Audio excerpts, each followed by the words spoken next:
Hello student, good morning. Yesterday we completed our chapter number 3. Now we are going to start our chapter number 4. What is the chapter number 4? Time series. Time series. This word is related to time. Right? We have to study here about time. Right? Two related variables are studied by different methods in statistics. हम सबको पता है कि हमने आगे के chapter में दो वेरिएबल की स्टडी की है, x और y. A special method is applied to study the dependent variable among these related variable by taking time as a independent variable. हमने आगे दो वेरिएबल की स्टडी की है. उसमें से एक वेरिएबल क्या होता था? डिपेंडेंट वेरिएबल होता था और एक इंडिपेंडेंट वेरिएबल होता था. ठीक है. अब यहाँ पे भी टाइम सीरीज में भी क्या है कि the dependent variable is among this related variable by taking time as independent variable. And यहाँ पे जो टाइम होगा वो क्या होगा? इंडिपेंडेंट वेरिएबल होगा. The data related to values of the variable changing with the time are studied in economics, sociology and business statistics. For example, population of a country, agriculture production, wholesale price index, unemployment statistics, import-export information, annual production of a certain factory, data from share market, bank interest rates, the hourly temperature measured in a city, etc. यानी अभी जो मैंने सारे describe किए वो सब कैसे है? टाइम के रिलेटेड है. Population it is related to time period. यानी हमारी जो गवर्नमेंट है वो हर 10 साल के बाद क्या करती है? पॉपुलेशन काउंट करती है. होलसेल प्राइस इंडेक्स नंबर वो हर एक ईयर में चेंज होता है. राइट. इंपोर्ट एक्सपोर्ट इंफॉर्मेशन वो ईयरली वाइज होती है. Annual production of a certain factory तो वो एनुअली डेटा प्रिपेयर करते हैं, उस पे से हमें एनुअल प्रोडक्शन मिलता है. Data from the share market यानी शेयर के प्राइस आज कितने हैं, कल कितने थे और आगे कितने रहेंगे वो according to the time period में हमें पता चलता है. उसके बाद bank rates, interest rates are presented with the respected to time. ये सारा जो डेटा है वो किससे रिप्रेजेंट होता है? टाइम से रिप्रेजेंट होता है. फिर से मैं बता रही हूँ कौन सा डेटा टाइम से रिप्रेजेंट होता है. ध्यान से सुनिएगा. Population of a country, agriculture production, wholesale price index, unemployment statistics, import-export information, annual production of a certain factory, data from share market, bank interest rates, the hourly temperature measured in a city. So these are the data are presented with respect to the time. These data are called time series as they are dependent on time. यानी जो सारा data है वो किस पे depend करता है? Time पे डिपेंड करता है. Understand? Now moving to the meaning of time series. Meaning of time series. The statistical data collected at a specific interval of time and arranged in a chronological order is called time series. It means that हमें data collect करना है time के मुताबिक specific intervals of time, फिर उसको arrange करना है इन अ chronological order. उसको क्या बोलते हैं हम लोग? टाइम सीरीज बोलते हैं. The time series consists of the values of the variable associated with time. हम सबको मालूम है जो भी डेटा होता है वो टाइम के रिलेटेड होता है. The estimated value of this variable for the future can be obtained if the values of such a variable are studied over a long period of time. अगर हम ऐसा डेटा को उसको स्टडी किया जाए तो फ्यूचर के लिए वो यूजफुल हो जाएगा. फॉर द फ्यूचर डिसीजन के लिए वो क्या होगा? यूजफुल होगा. This forecast are very useful for the future planning. तो वो क्या हो जाएगा? हमारे फ्यूचर प्लानिंग के लिए बहुत ही यूजफुल हो जाएगा. For example the direction, proportion and pattern of variation in the population of a certain region can be known by studying its time series. यानी सर्टेन रीजन में कितना पॉपुलेशन था, उसमें कितना ज़्यादा हुआ, कितना इंक्रीज हुआ, वो अगर जानना है तो हमें उस डेटा का क्या करना पड़ेगा, स्टडी करना पड़ेगा।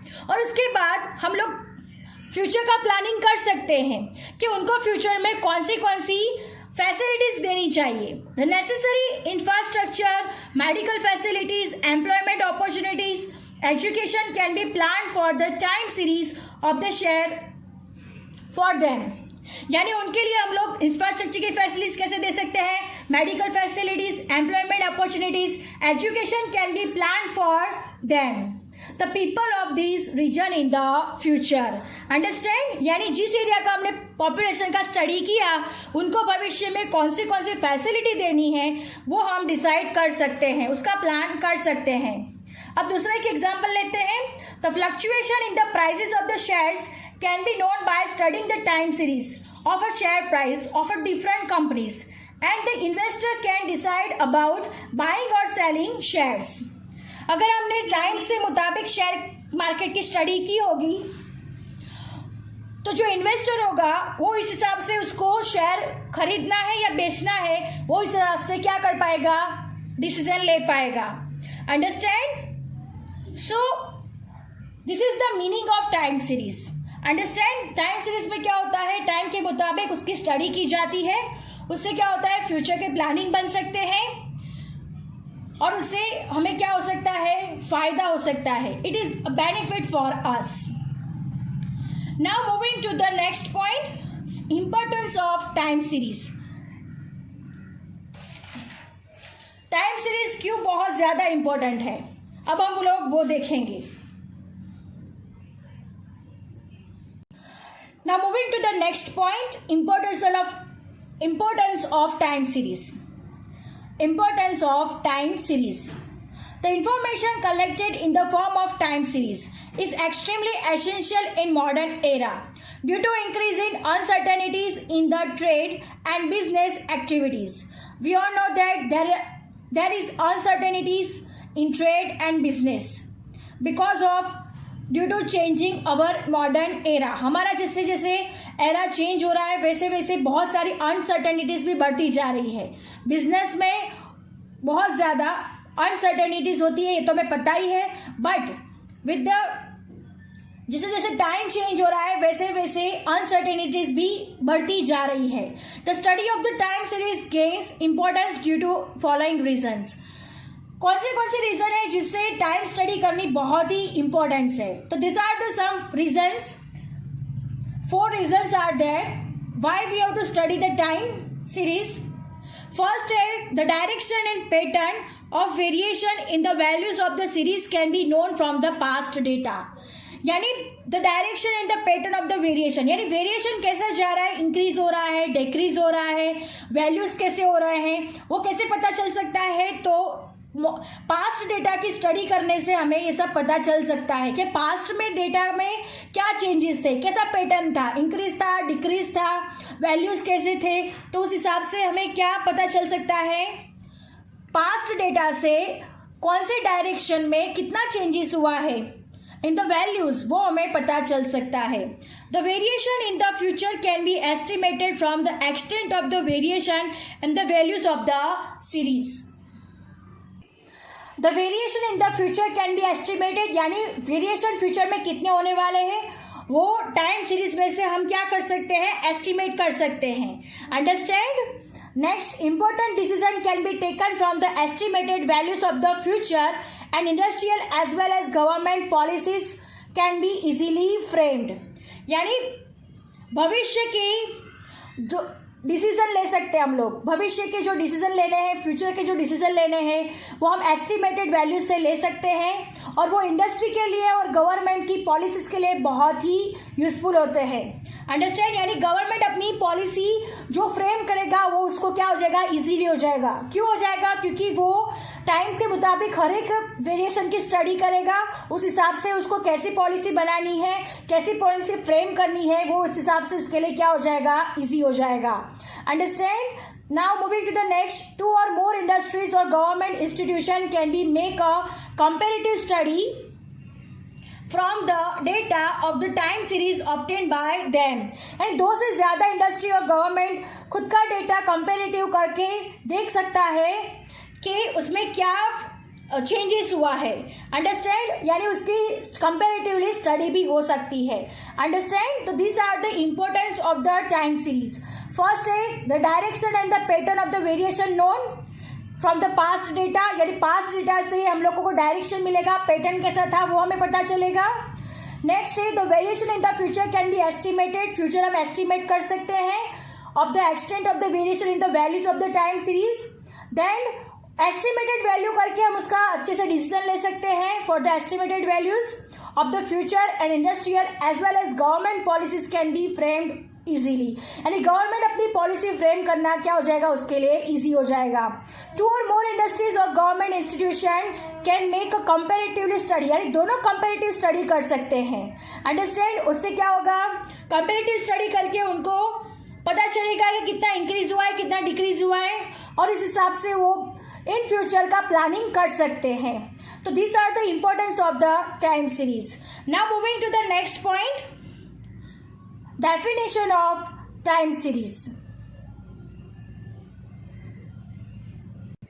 Now, definition of time series. Time series is defined as follows. A time series is a set of observation taken at a specified time periods.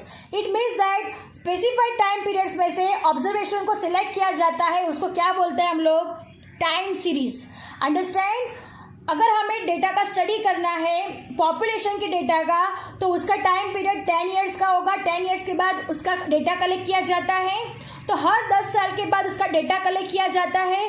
अगर हमें पॉपुलेशन की कंपैरिजन करनी है, तो अगर लास्ट में जितनी पॉपुलेशन की स्टडी की होगी उसका डेटा हमारे पास होगा, और रिसेंटली जितना डेटा हमने कलेक्ट किया है वो हमारे पास होगा। दोनों के कंपैरिजन स्टडी करके इन फ्यूचर हमारा क्या होगा वो हम देख सकते हैं, और उस हिसाब से हम लोग फ्यूचर के लिए अपना क्या कर सकते हैं, प्लानिंग कर सकते हैं।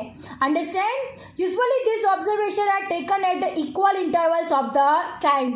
इक्वली टाइम पीरियड के लिए उसको लिया जाता है। जैसे कि अगर हमें किसी भी बिजनेस का अगर हमें प्रॉफिट जानना हो, तो वो हम मंथली भी जान सकते हैं, मंथली किसका कितना हुआ, यानी छोटे जो ट्रेड चला रहे हैं, जो छोटा बिजनेस कर रहे हैं, उन लोगों का अगर हमें प्रॉफिट जानना हो तो 1 मंथली जान सकते हैं। अगर बैंक इंटरेस्ट दे रहा है तो बैंक इंटरेस्ट कितने देगा, तो 3 मंथली देगा, राइट। ईयरली भी हो सकता है, 4 मंथली भी हो सकता है, क्वार्टरली भी हो सकता है। वैसे इक्वल इंटरवल्स ऑफ टाइम में क्या होता है, उसकी स्टडी होती है। The time is taken as a independent variable. Time को क्या लेते हैं हम लोग, इंडिपेंडेंट वेरिएबल बोलते हैं, which will be denoted by T, उसको हम क्या बोलते हैं, T. And the dependent variable associated with it will be denoted by Y T. एंड जो डिपेंडेंट वेरिएबल होता है वो क्या होता है हमारा, वाई, और T is what, timing. Thus we shall represent the time series for the different units of the time as follows. Time series को ऐसे हम डिस्क्राइब करते हैं, टाइम यानी टी 1 2 3 4 जितने टाइमिंग दिए गए हो वो, वेरिएबल वाई टी यानी वाई टी का भी डेटा दिया गया हो वो। Understand, so a time series is a set of observation taken at a specified time periods. Understand, और ये डेटा इंटरवल्स इक्वल इंटरवल्स का होता है, जो भी डेटा हम कलेक्ट करते हैं वो इक्वल इंटरवल्स टाइम का होता है। और the time is taken independent variable, यहाँ पे टाइम क्या होता है, इंडिपेंडेंट वेरिएबल होता है, और डिपेंडेंट वेरिएबल क्या होता है, वाई होता है। अंडरस्टैंड, हम जैसे सम स्टार्ट करेंगे वैसे ज़्यादा हमें समझ में आएगा। फर्स्ट यू टू अंडरस्टैंड, बस आपको यही समझना है कि टाइम सीरीज की डेफिनेशन क्या है। ये हमें क्वेश्चन में पूछी जाती है इन 1 सेंटेंस आंसर सेक्शन बी में, definition of the time series. So what is the definition of time series? A time series is a set of observation taken at a specified time periods. Understand? Now moving to the next point, uses of time series. वो उसका use क्या है, time series का importance देख गए, meaning देख गए, अब हम देखेंगे uses of time series. Why time series is so useful for us. Now uses of time series. So these are the uses of time series. The variation in the variable of the time series which changes with the time are not caused by one specific reason. किसी एक reason की वजह से उसमें changes नहीं होते, but उसके बहुत सारे रीजंस होते हैं. The variable of a time series is influenced by various factors and all these factors have an effect on the given variable. For example, the price of wheat in the wholesale market changes with the time due to various different reasons, such as the production of wheat at that time, demand of the wheat, the cost of transporting the production to the market. यानी किसी भी चीज़ की value में change क्यों होता है, तो उसके बहुत सारे रीजंस हो सकते हैं. कोई एक रीज़न की वजह से उसमें चेंज नहीं होता. एग्जाम्पल लेते हैं व्हीट का प्राइस. तो व्हीट का प्राइस में कैसे चेंज हो सकते हैं, तो उसका प्रोडक्शन, जिस टाइम पे हमें स्टडी करनी है उस टाइम पे उसका प्रोडक्शन कितना था, उसकी डिमांड कितनी थी, उसको ले जाने के लिए कितना हमारा खर्चा हुआ, ये सब सारे फैक्टर्स की स्टडी करने के बाद उसमें चेंज हो जाते हैं. Understand? So our first point is it is possible to know the past situation and use it to obtain the type and measure of the variation. इसका मीनिंग ये है,